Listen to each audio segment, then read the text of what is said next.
안녕하세요. 책 읽어주는 모세입니다. 지금은 여름이죠.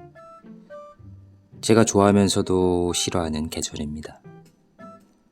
나들이하고 멋있는 풍경을 보기에는 여름이 좋은데 나이 들수록 더위를 버티지를 못하네요. 그래서 좋았다가 싫었다가 합니다. 오늘은 소설 낭독입니다. 책 제목은 13일의 김나무, 김동식 지음, 요다 출판사입니다.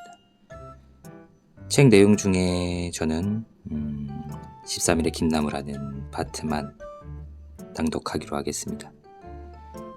편안하게 가볍게 들어주시기를 바랍니다.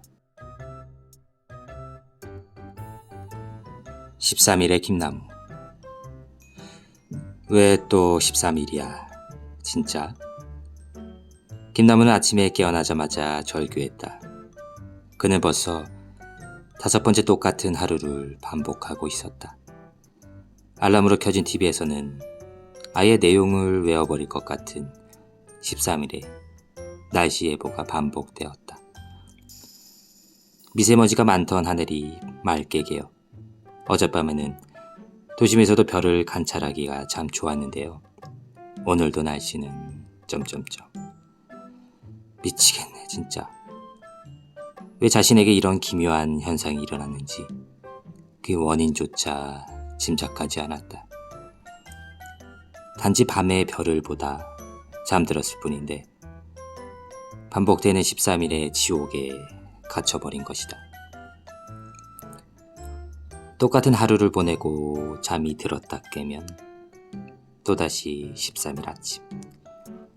뜬 눈으로 12시를 넘겨보려 해도 정신을 차려보면 13일 아침.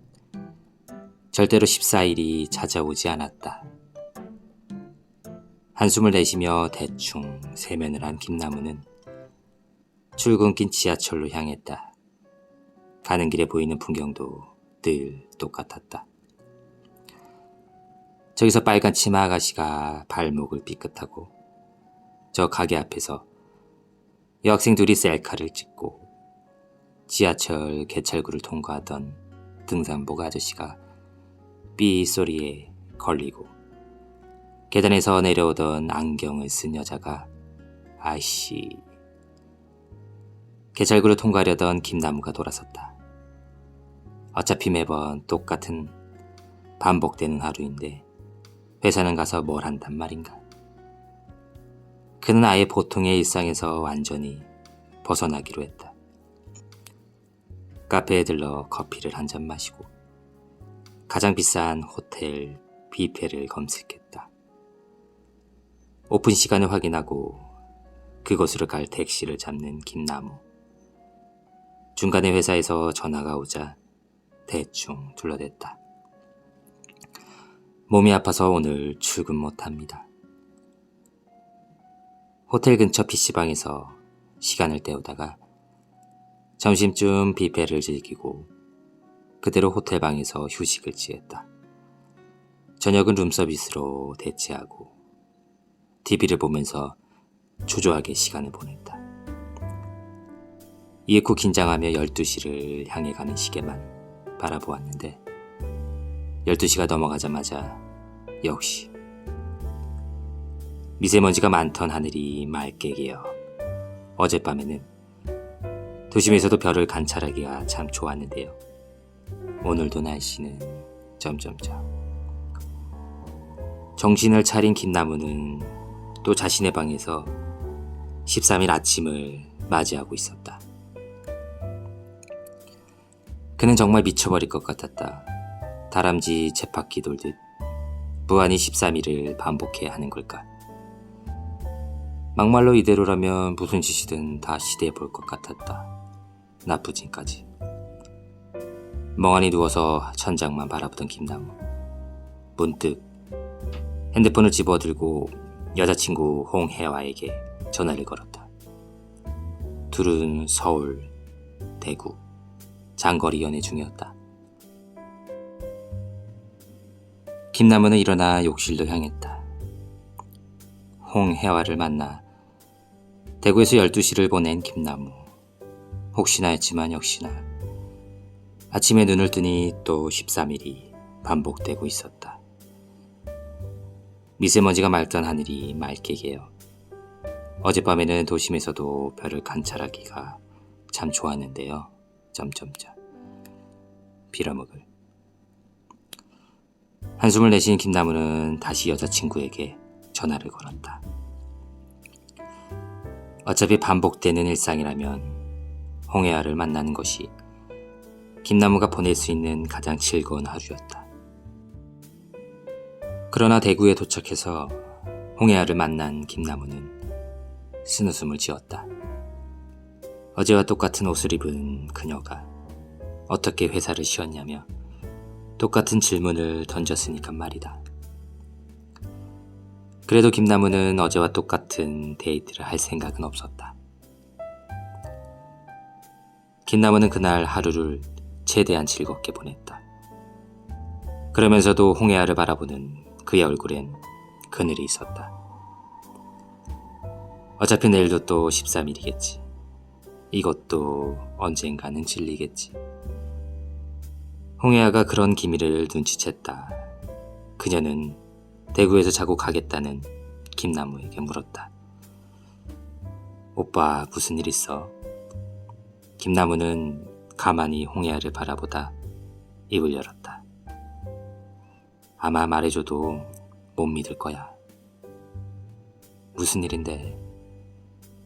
조금 심각해진 홍해아가 계속해서 대묻자 김나무는 모든 사정을 털어놓았다. 당연히 홍해아는 난감하다는 반응이었다. 쓴웃음을 짓는 김나무의 얼굴을 보며 미간을 찌푸리는 홍해아. 그녀가 알기로 그는 농담을 할 사람이 아니었다. 홍해아는 반신반의했지만 그래도 심각한 얼굴로 김나무의 대화 상대가 되어주었다. 김나무는 믿어주려 노력하는 여자친구가 고마웠다. 그러는 사이 벌써 12시에 가까워져 있었다. 김나무는 미리 작별 인사를 했다. 이윽고 시간이 12시를 넘어갈 때 눈을 질끗 감아버리는 김나무. 13일로 되돌아가지 않았다. 14일이었다. 흥분해서 소리치는 김나무. 시간을 다시 확인해봐도 분명히 14일이었다. 환희에 찬 김나무가 소리질렀다. 홍해아는 그 모습을 보면서 차마 자신을 속였냐고 말할 순 없었다.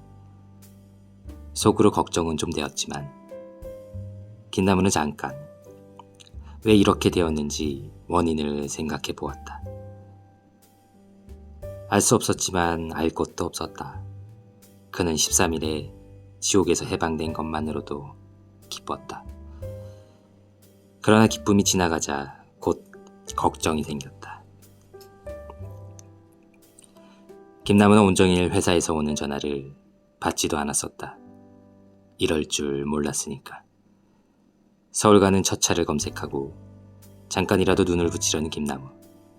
조금 불안했다. 다시 깨어나면 13일이 되어 있는 건 아닐까. 김나무는 홍해아를 껴안고 불안을 달래며 잠이 들었다. 맞춰놓은 알람에 깨어났을 때에도 다행히 그대로 14일. 김나무는 웃으며 서울로 향했다. 회사에서 크게 혼나긴 했지만 겨우 핑계를 대며 넘어갔다.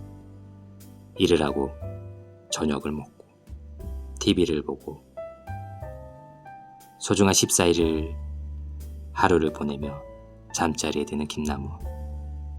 그런데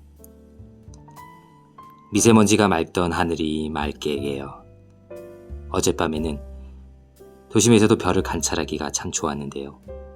오늘도 날씨는 다시 13일 아침이 되돌아왔다. 김나무는 미칠 지경이었다. 왜 또 13이란 말인가. 그때 울리는 핸드폰. 오빠, 나도 13일이야. 이게 무슨 소리란 말인가. 김나무는 급하게 대구로 내려갔다. 겁을 먹은 홍해아를 보며 김나무는 가슴이 아팠다. 괜히 자신이 홍해아까지 끌어들인 느낌이었다. 둘은 그날 심각하게 대책을 찾아보았지만 답이 나올 리 없었다. 애초에 이런 기묘한 현상은 영화에서나 보던 것이었으니까. 하지만 전과 달라진 것이 하나 있었는데 14일이 오네. 13일이 지나 14일이 온다는 점이었다. 그날을 보낸 뒤에 둘은 깨달았다. 13일과 14일 이틀이 반복되는구나. 다시 이틀을 보낸 둘은 여러 가지 생각을 해봤다. 두 사람이라서 이틀을 반복되는 걸까? 왜 갑자기 그렇게 된 걸까? 그리고 이런 가정이 떠올랐다. 오빠가 나를 2번 만났다고 했잖아. 그런데 2번째 만났을 때만 나한테 13일이 반복되고 있다고 고백했잖아. 오빠가 나한테 그걸 말해줘서 이렇게 된 게 아닐까? 오빠가 말해주면 전염이 되는 거지. 충분히 가능성이 있는 이야기였다. 홍해아는 한번 실험해보자며 김나무와 함께 어머니를 찾아갔다. 김나무는 조금 찜찜했지만 어머니에게 모든 사정을 자세히 설명했다. 그리고 14일이 지나가는 12시를 기다리는데 가정이 적중했다. 김나무에게 13일이 반복된다는 사실을 들은 사람은 모두 같은 상황에 빠지게 되는 것이었다. 사람이 3명으로 늘어나면 반복일 수도 3일로 늘어난다는 예상까지 정확했다. 원리를 알아낸 것까지는 좋았다. 하지만 엄마까지 그려주셨어. 어떡하지?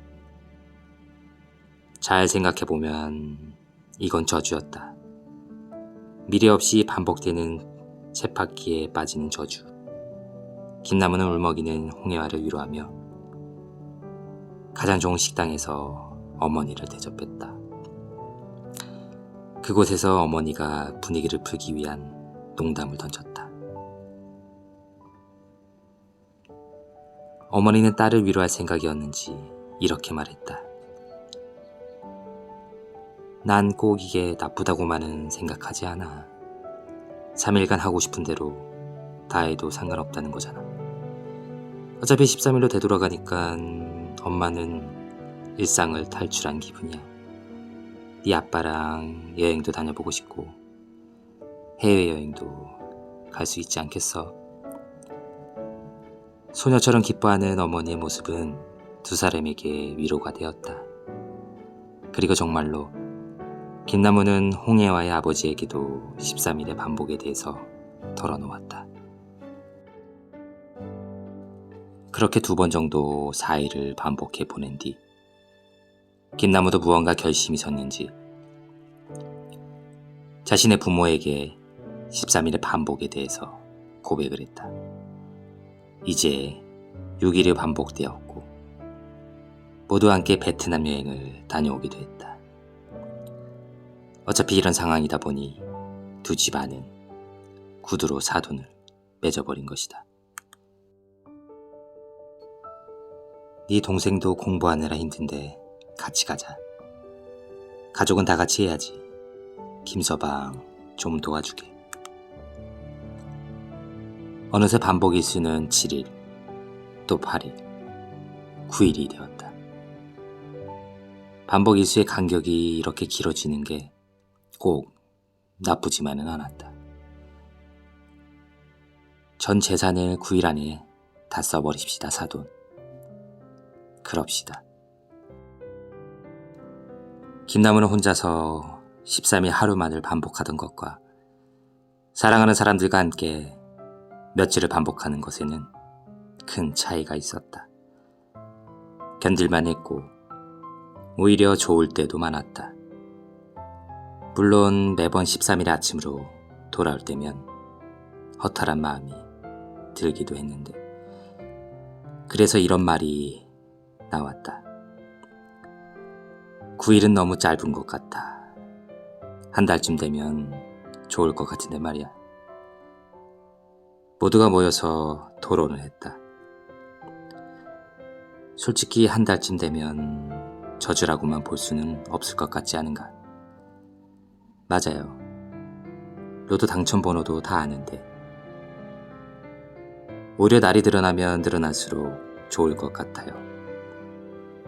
토론 끝에 가족들은 가장 친한 친구들을 끌어들이고 또 그 친구의 가족을 끌어들이고 여자친구를, 남자친구를. 어느새 반복 일수는 한 달이 훌쩍 넘어 있었다. 30명을 넘어선 사람들은 따로 활동해도 좋고 함께 활동해도 좋았다. 그들은 어차피 13일로 돌아간다는 사실을 알고 있었기에 하고 싶은 대로 인생을 즐겼다. 그리고 이야기는 자연스럽게 진행되었다. 1년을 채우면 어떤가? 사계절을 다 보내자는 말이야. 제철 음식을 먹으러 다니는 재미가 기가 막히지 않나. 가족의 지인, 지인의 지인, 지인의 가족.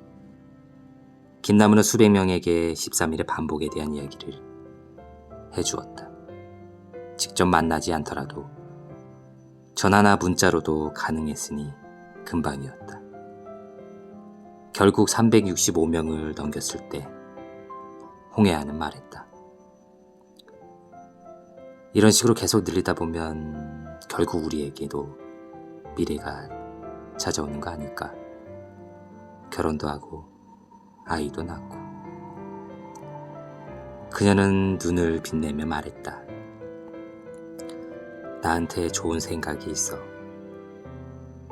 오빠의 이야기를 소설로 쓰자. 그래서 수많은 사람이 읽게 하는 거지. 그럼 영원히 내일이 찾아올 거야. 다시는 13일로 되돌아가지 않고. 김나무는 그렇게 했다.